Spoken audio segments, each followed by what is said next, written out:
warahmatullahi wabarakatuh. Perkenalkan, nama saya Novri Riawani Damanik, NIM 22211111012. Kelas reguler A, Stambuk 2022, Program Studi Pendidikan Bahasa dan Sastra Indonesia, Jurusan Bahasa dan Sastra Indonesia, Fakultas Bahasa dan Seni, Universitas Negeri Medan.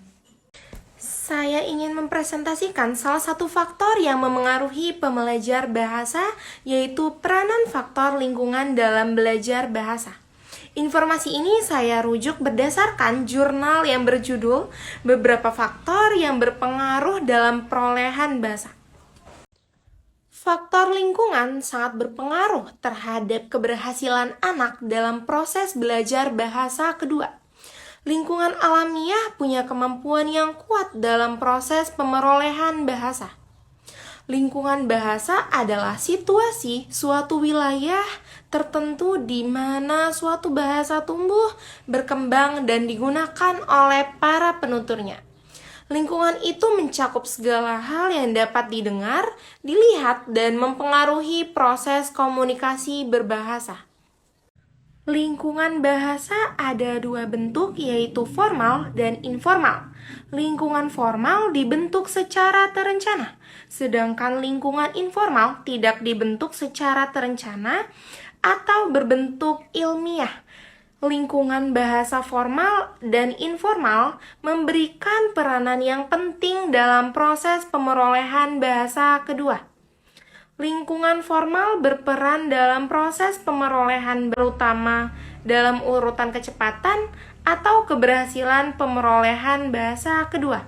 Lingkungan informal memberikan peranan dalam proses pemerolehan bahasa kedua, terutama lingkungan kawan-kawan pembelajar sebaya.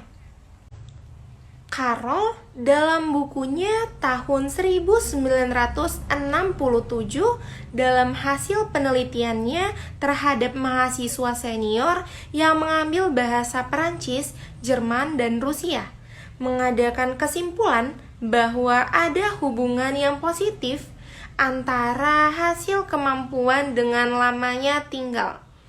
Menurut Gardner juga lingkungan alamiah sangat berpengaruh terhadap keberhasilan anak dalam proses belajar bahasa kedua.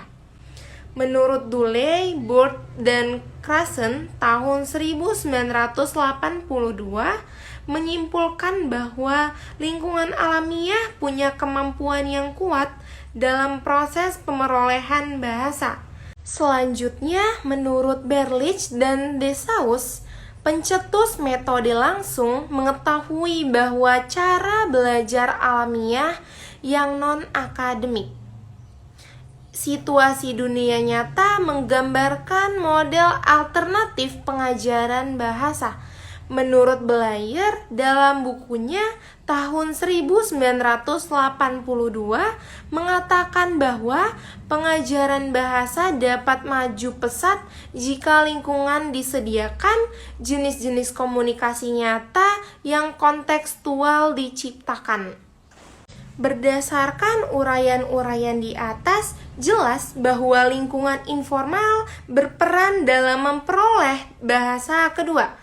Peranan tersebut paling menonjol dan paling besar adalah lingkungan kawan-kawan sebaya, daripada lingkungan bahasa guru, orang tua, dan penutur asing. Lingkungan informal memberikan peranan yang besar terhadap proses pemerolehan bahasa kedua. Lingkungan informal itu dapat memberikan data input yang sangat baik, yaitu berupa kaidah-kaidah linguistik yang dapat dimanfaatkan para pembelajaran untuk monitor. Demikian yang dapat saya sampaikan, kurang lebihnya saya mohon maaf. Terima kasih. Wassalamualaikum warahmatullahi wabarakatuh.